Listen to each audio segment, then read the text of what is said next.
before we talk about football today, one thing I wanted to really kind of get your thoughts on. I saw you posted your 5K time this morning, and I saw it was under 4 minutes. I was like, okay, that's pretty good. And then I saw you do that for 10K as well. I said, okay, that's really, really good. When you're running, because the mentality of a runner, I think, is so interesting, or when you go for a run, what are you like thinking about? Because I think for a lot of people, when they go for a run or they do any sort of physical exercise, they kind of reach a point where their body feels tired. And then I think it's up to the mind to kind of pick it up after that. Massively. I'm big on the mental side of things. I read a lot of books. I listen to a lot of podcasts. And when you're doing 5 and 10Ks, anyone, no matter how fit you are, it's a mental challenge. And your body just wants to, especially your legs, they just want to like, oh, that's me, I'm done. But you just keep going. You have to be mentally strong. You have to keep, positive self-talk is a massive thing. What's happened here? Oh, yeah. There we go. The kids keep calling through to my phone. It's massive because in any sport, any run, like I said, the 5 and 10Ks are absolute killers. So you've just got to keep going. You've got to keep willing yourself on. And when I'm doing a 5 and 10K, I'm always constantly saying to myself, look, I'm strong. I'm feeling energized. And I think if you say these things out loud, I think it plays a massive part on how you're going to perform. Yeah. I did that. I tried that a bit too, running kind of my 5Ks. Now that I'm kind of stuck to a treadmill here inside. But when I say them things out loud, I start to run out of breath. So maybe it's my fitness I got to work on a bit so I can start saying those things out loud. But I really kind of, I guess, sympathize with that or really understand what you're saying, because for me, when I tell myself when I'm running, like I'm doing this to get leaner, to get faster, I almost kind of catch a second breath when I do it, or a second wind, and I just push myself that much farther. I think so. I mean, don't get me wrong, there's certain people who are advanced to others, but yeah. I think I always look at myself in the mirror. If you see someone getting 17, 18 minutes on a 5K run, don't compare yourself to them. Just try and improve as an individual. As long as you're improving as an individual and you're trying to get close to your time or beat your time and you're feeling strong, then that's the main thing in my eyes. I mean, a lot of people say to me, your body fat's 5-6%. Mm-hmm. But that's been a 5-6 year process to try and find out what works for me. And not everyone feels their best if their body fat percentage is that low. Everyone's body type's different. People sometimes say to me, oh, what should I be eating? And it's one of them. It's difficult to tell you because everyone's body needs different things to either energize them, recovery foods. Again, they're completely different for different body types. But I think if you've got a base, if you keep working at what works for you, then you will find the winning formula. Mm-hmm. The physical benefits, obviously, for having a low body fat percentage for some people, including yourself, and for really your passion of food and creating more, home cooked, wholesome meals besides processed foods, the physical benefits are pretty obvious. But have you noticed any mental benefits, whether it's in your personal life or on the pitch, since you kind of started this transition? I think so. I mean, like say, when I was 22, 23, I wasn't as educated. I did a nutrition course when I was 26 and educated myself a lot more, especially with going up into the Premier League with Bournemouth at the time. I knew I needed to be at my optimum to perform well against these world-class players. So I started reading a lot more into it, listening to a lot more podcasts and educating myself a lot more.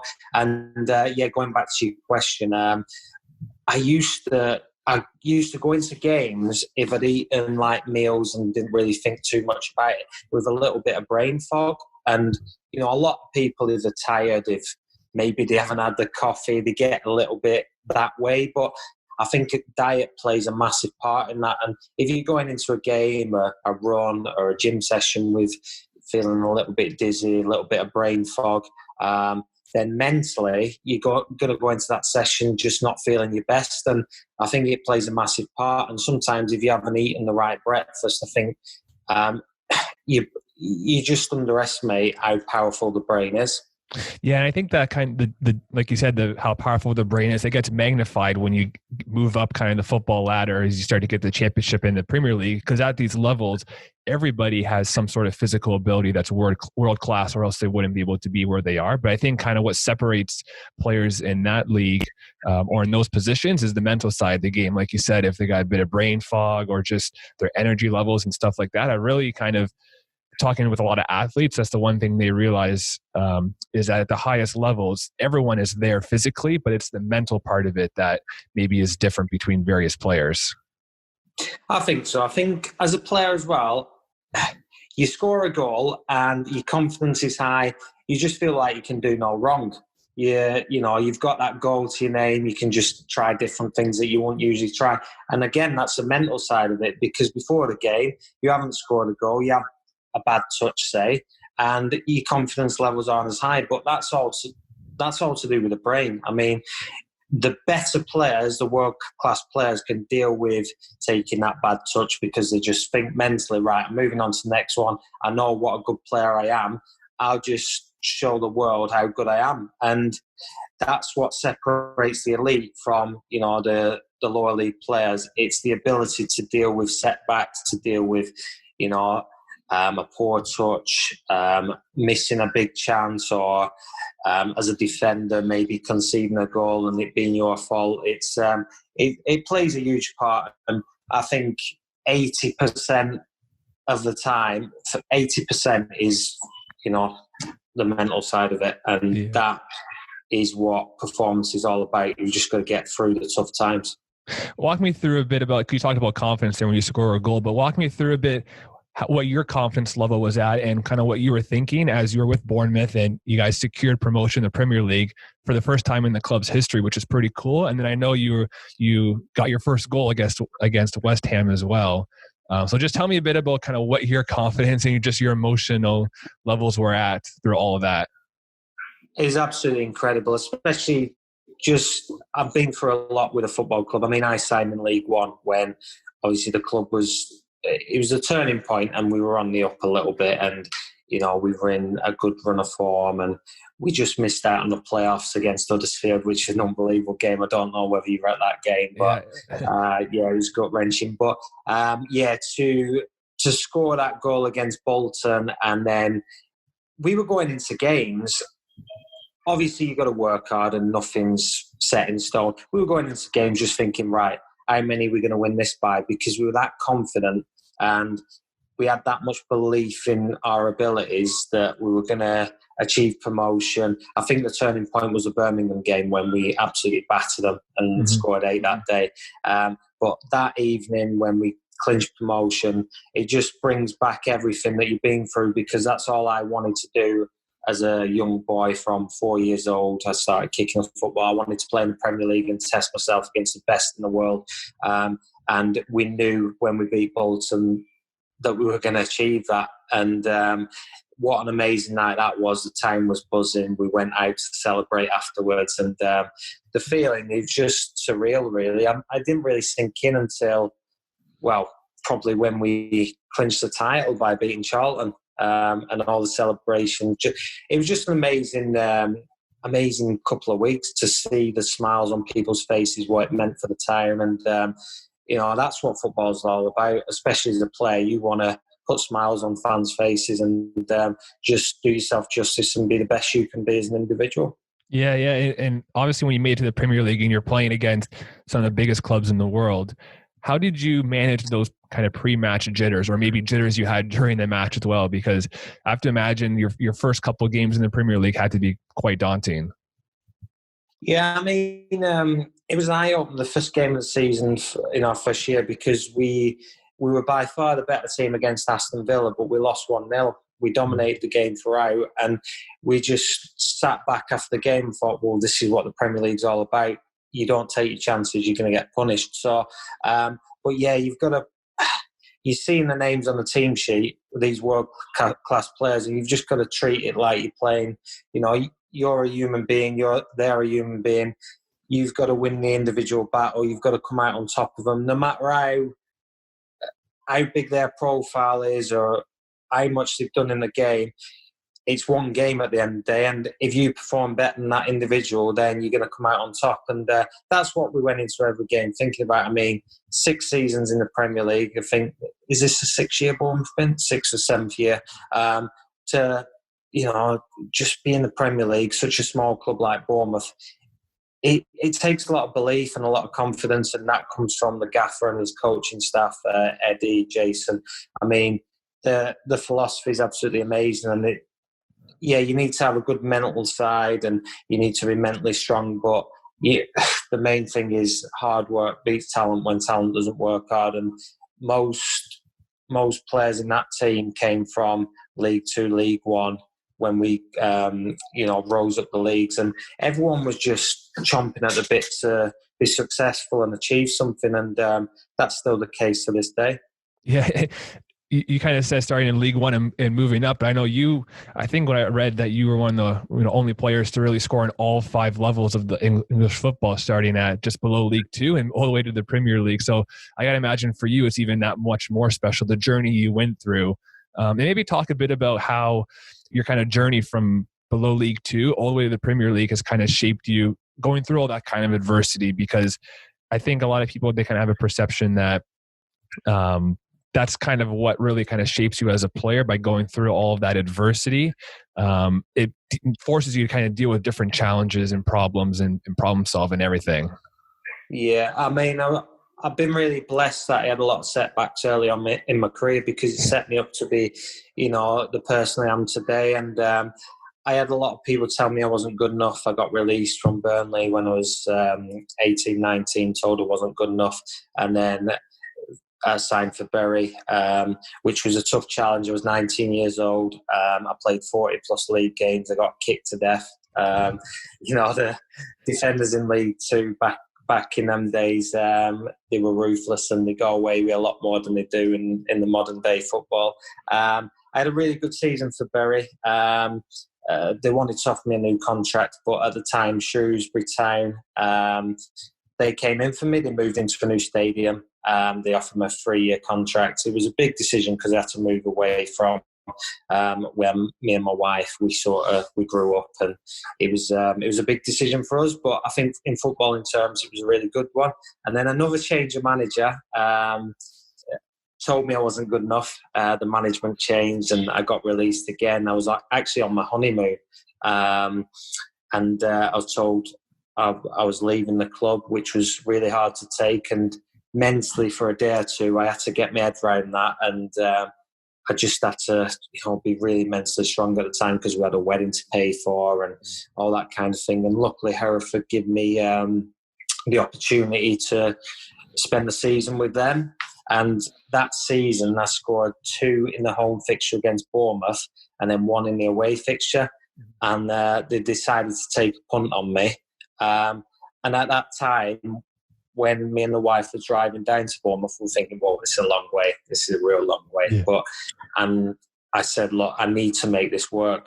I need to make this work for us. I need to give my all. And that is a big part of, I've been mentally strong, because, you can go one or two ways. You can cherish every moment and work hard and try and be the best you can be, or you can sort of go under. And I just loved every minute of the process. I loved people telling me I wasn't good enough, because it helped me grow as an individual, and it helped me just every game I was going into, I was like, right, I've got to prove you wrong. I've got to prove you wrong. So it was a real challenge, and what an incredible journey.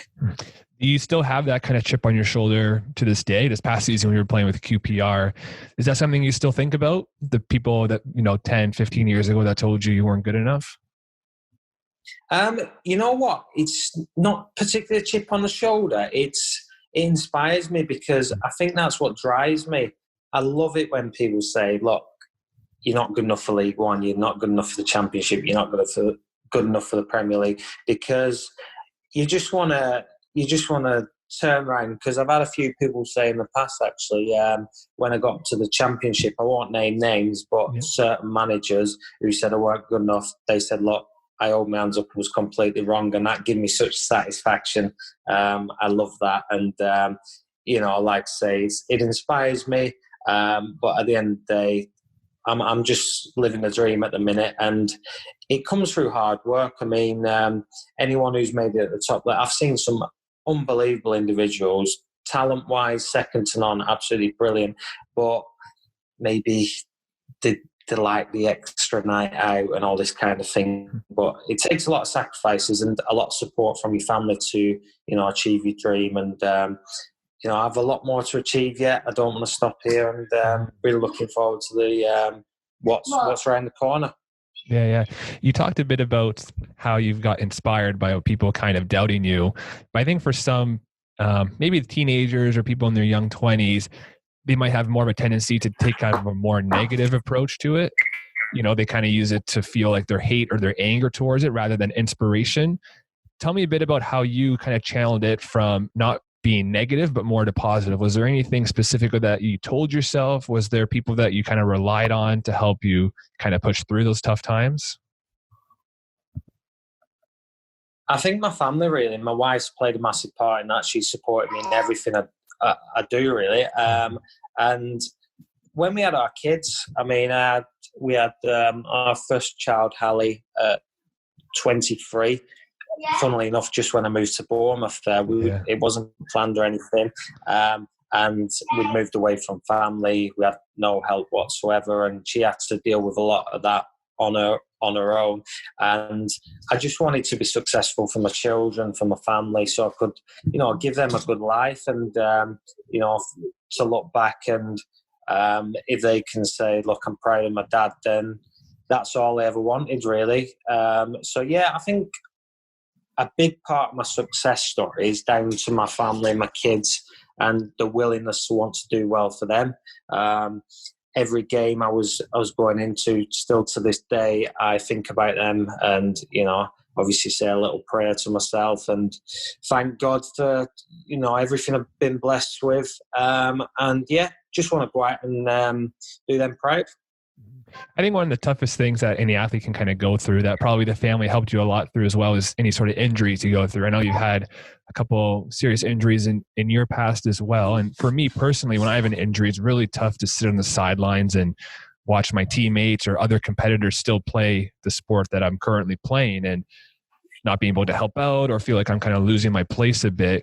When you were dealing with your injuries, just walk me kind of through the process of kind of mentally getting through the injury, because the physical part of it, I think, is fairly obvious to everyone that's familiar with physical therapy. But I think the mental side of an injury is somewhat not talked about as much.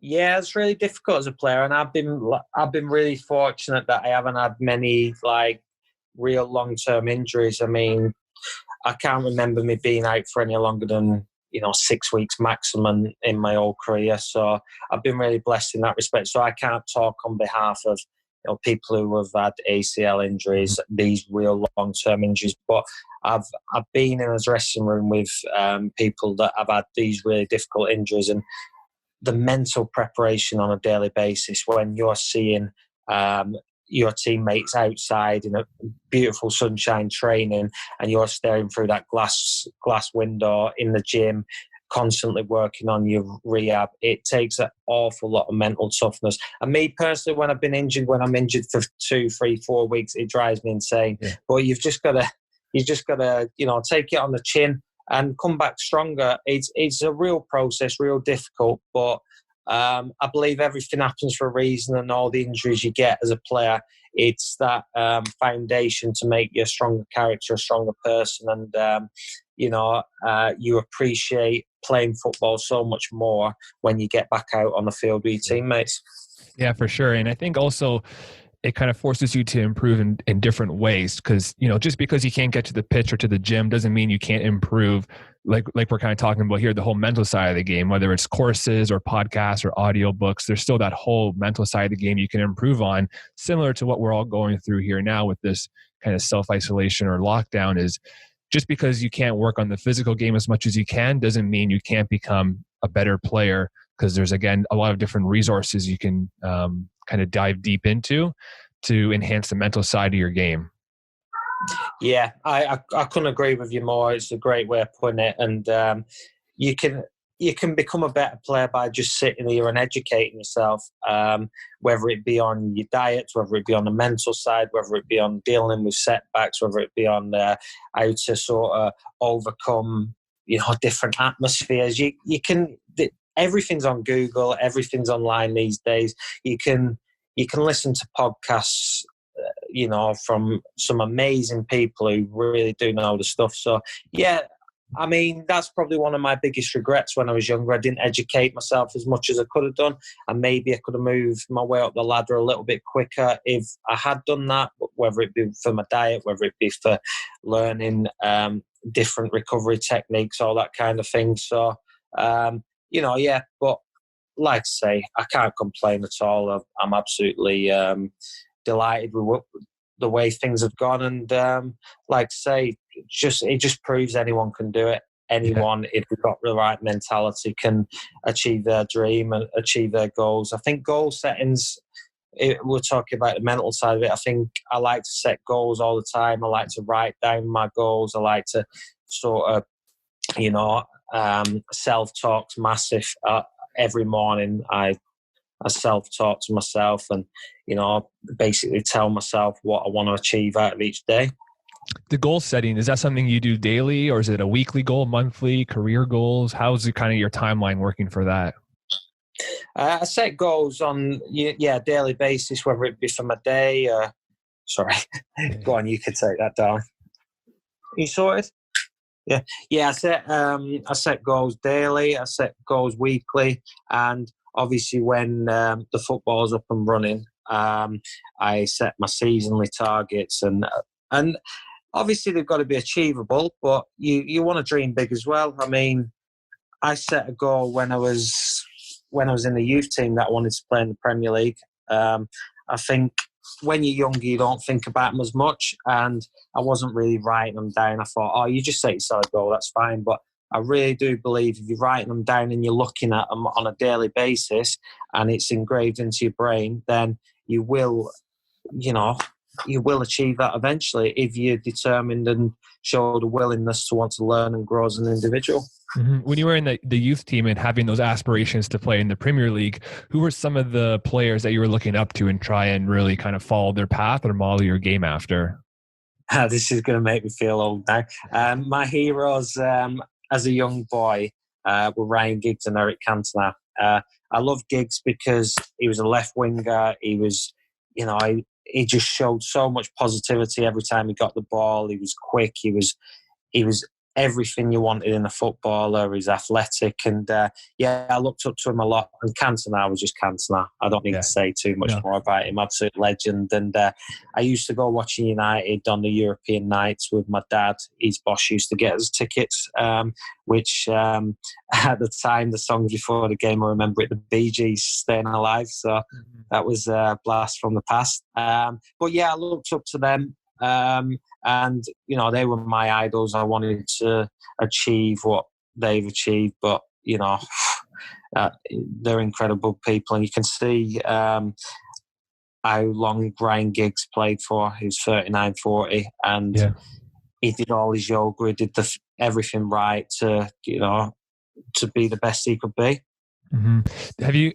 I'm assuming since you played in the Premier League of Bournemouth, you've played multiple matches against Manchester United. Tell me a bit about what it's like, because it seems like United was your boyhood club. Tell me a bit about maybe some of the emotions playing against a team that you grew up idolizing, the players you idolized like Giggsy and Cantona. Yeah, incredible. I mean, I was a Burnley fan growing up. I was a big Burnley fan, but I did go watching United, especially when you get a free ticket. You can't turn any off. No. So they were my two teams. But yeah, to play at Old Trafford, it's...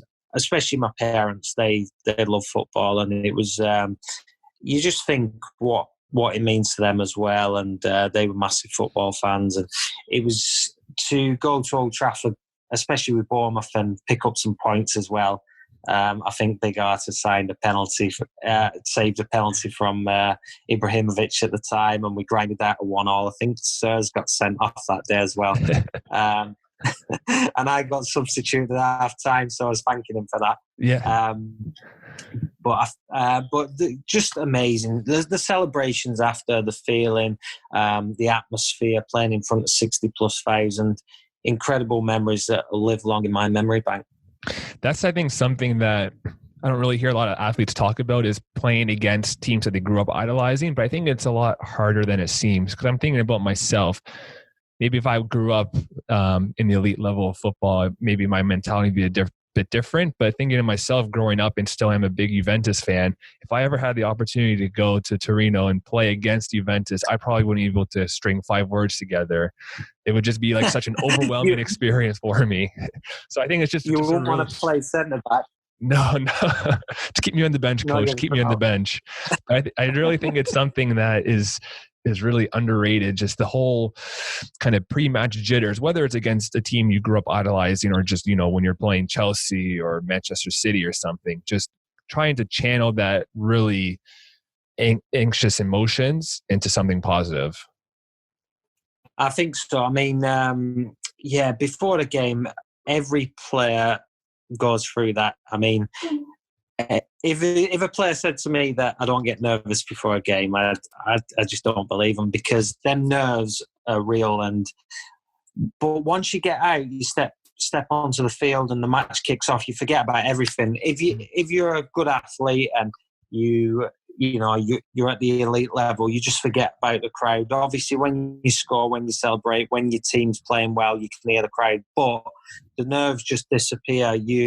Your mind's completely focused on the game, on the goal ahead, and you think about nothing but 3 points. That winning feeling is the best feeling in football, and scoring a goal is an amazing feeling in football too.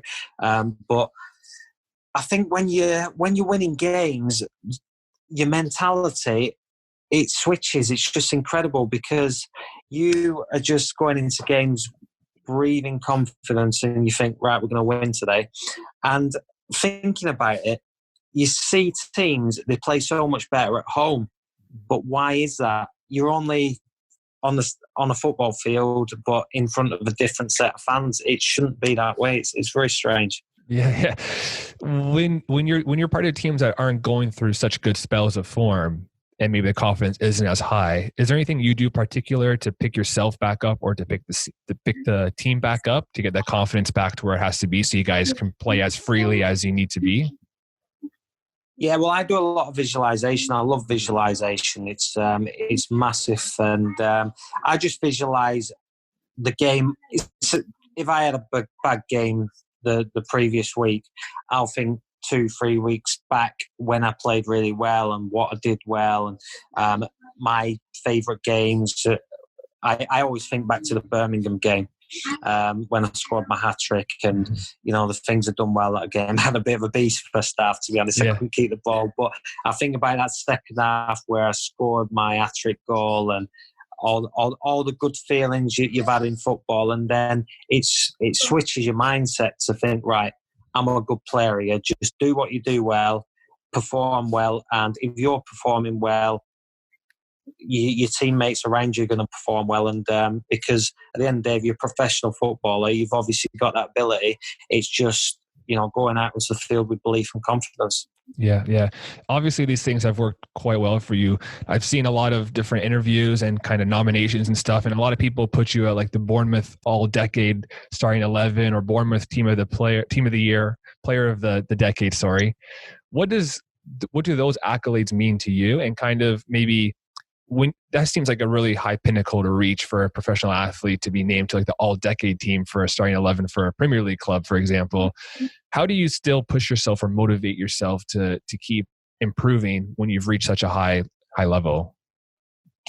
Just set new goals, really. I mean, them accolades mean the absolute world to me. And when I got told about that I was the Player of the Decade and I was in the Team of the Decade, it meant the world to me. It's just, you just look back and all the hard work is really worth it. And I played with some incredible talent as well. So, yeah, I'm so grateful and thankful to whoever voted. And, yeah, it's amazing. But you just got to keep pushing yourself. I mean, at the end of the day, once you stop growing, then what's the point in life? You've just got to grow as an individual with everything you do. You've got to there's a lot more football for me personally to play. I'm 33. I feel 22, and I feel in the best shape I have done just because I've looked after myself a lot more. And you've just got to keep growing. Like I say, set yourself new goals. Yeah, I've achieved what I've achieved, but that's in the past. You've got to look to the future, and you've got to be living in the present and doing what you know you can do on a daily basis to be the best version of yourself. And I believe I've a lot more to achieve. Yeah. I know recently, after your time at Bournemouth, you spent some time at Hull and at QPR, and breakups are never easy, whether they're on the pitch or off the pitch. So tell me a bit about how you managed your emotions through, leaving Bournemouth, the team you were with for almost 10 years. Because I got to imagine that there was a bit of sadness attached to that, leaving your club you were so attached to. Yeah, it was really difficult, especially with being Hull, because it was miles away. Yeah. But no, it was really tough. I've made a lot of lifelong friends at Bournemouth, and we've been through a lot together. And the gaffer Eddie and Jason, the rest of the coaching staff, the players, they mean a hell of a lot to me, especially the fans. And we've been through some amazing times together. Hull was a really good challenge for me. I was kind of, if I'd have stayed at Bournemouth, I spoke with Eddie around October time, and we had a conversation. I haven't really been in the squad. I've been training really well, working hard. And I just said to him, look, I'm coming into my last year of my contract. I'd love to stay here forever. And it was basically, I weren't going to get offered a new contract. So I said, look, I need to go play some football if I haven't featured coming up to January, because in football, you get forgotten about really easily. And I didn't want to just stand still. I didn't want to be in my comfort zone. I didn't want to pick up my wage and just come training. And it's like a businessman. You work hard all week for a sale, and you come to the end of the week and you don't get a sale. You just want to be getting something at the end of it and playing football. And he was honest with me. He said, look, if you haven't played any football, you can go on loan, get some games. And he stuck to his words. He's that kind of person. And yeah, Hull came up, and Nigel Atkins, absolutely amazing guy. He played me and his coaching staff. I really enjoyed the challenge, but like I said, it was one of the hardest decisions ever to leave Bournemouth. But it had to be done for my future, really. Playing a couple years in the Premier League and then moving down to the Championship, did you change your game at all doing that, mentally or physically, or did you try and still play the same game you had been playing for the last couple of years in the Premier League? Yeah, you can't change your game. You've got to stick to what you believe in. Obviously, it's going to be different because of the way Bournemouth play. We play some lovely free-flowing football, and the way the gaffer's got Bournemouth set up is just second to none.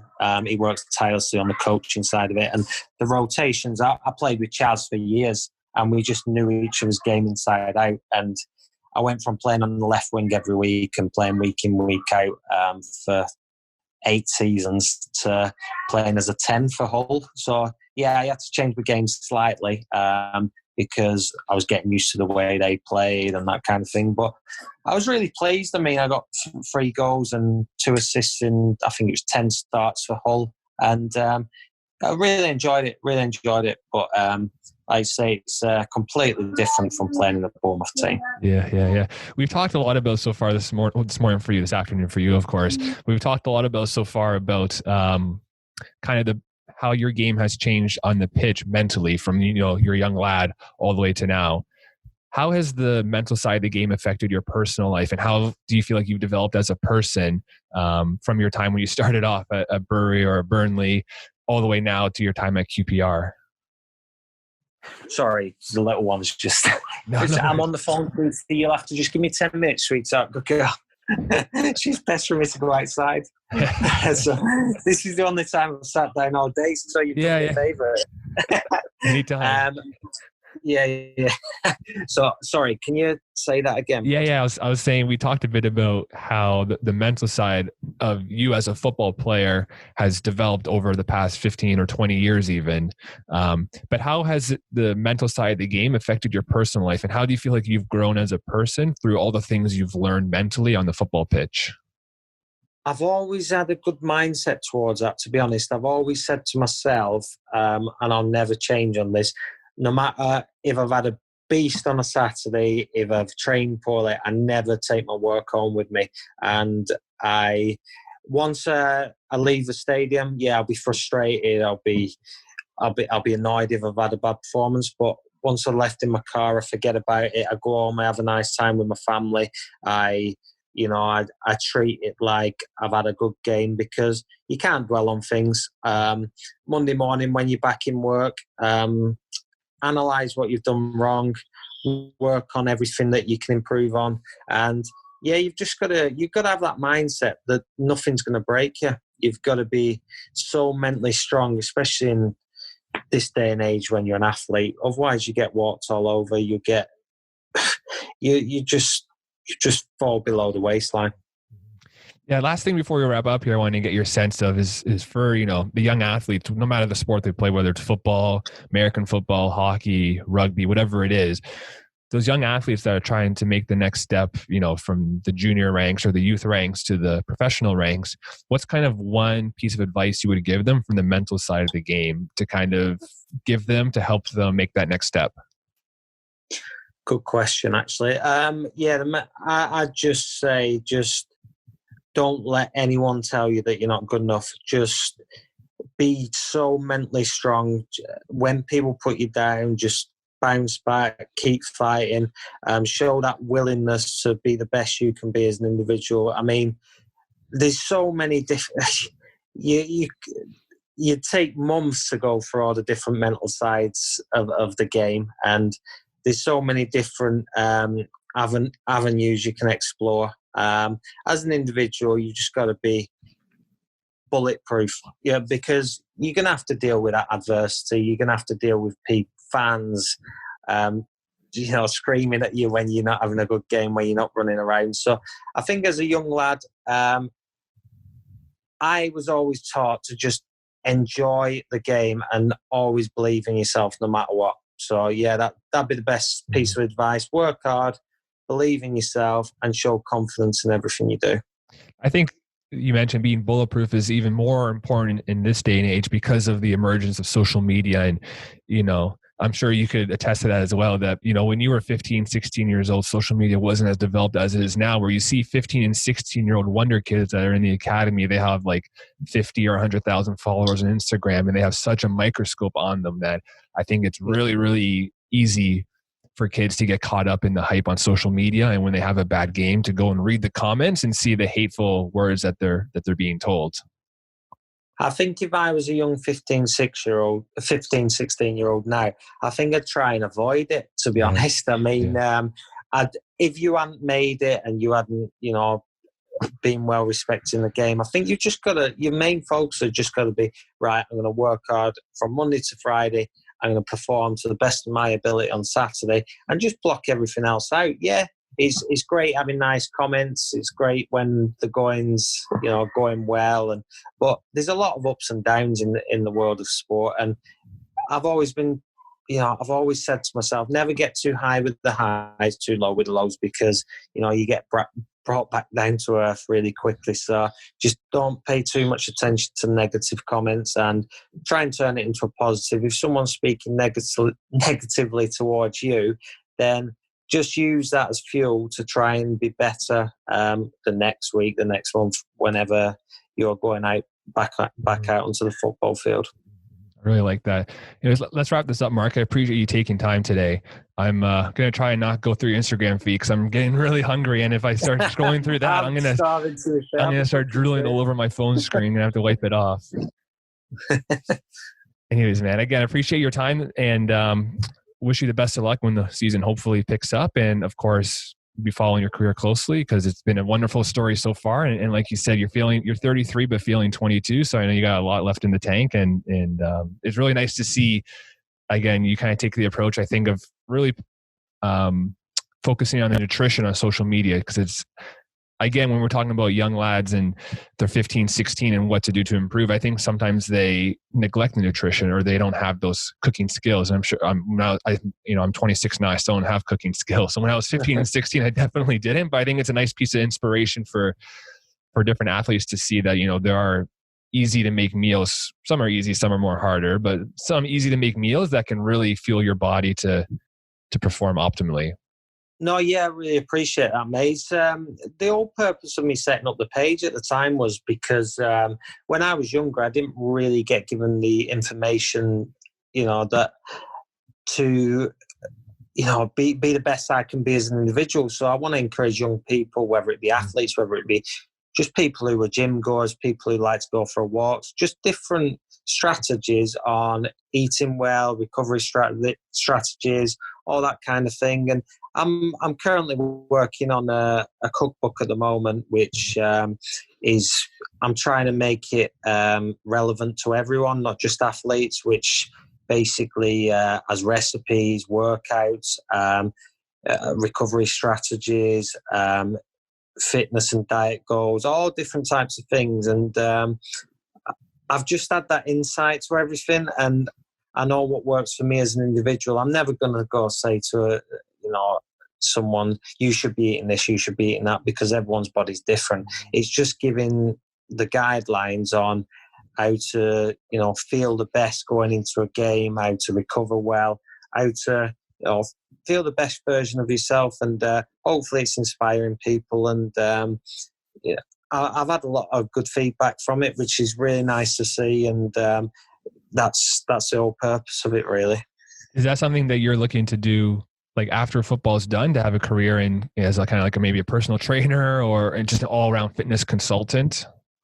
It's on the to-do list to do a PT course. I just want to, like I've said in this interview, I just want to grow as an individual and help as many people as I can. And people who try and come to me with advice, I've been through a hell of a lot, and I feel like I know, a good amount. No one's perfect. I'm not perfect. I'll just give you the best advice I can give. And like I say, who knows what the future holds for me. I feel like a lot more football left to play at. My main focus is on that at the moment, but I've just got a real passion for cooking and fitness and nutrition. And if I can help 10 people, if I can help 100 people, if I can help 10,000 people, then, that's all I want, really. Awesome. That's awesome to hear, Marc. Again, let's go take care of our hunger now. And thanks again for doing this. No, it's a pleasure, mate. Good speaking to you. Thanks for this. As well.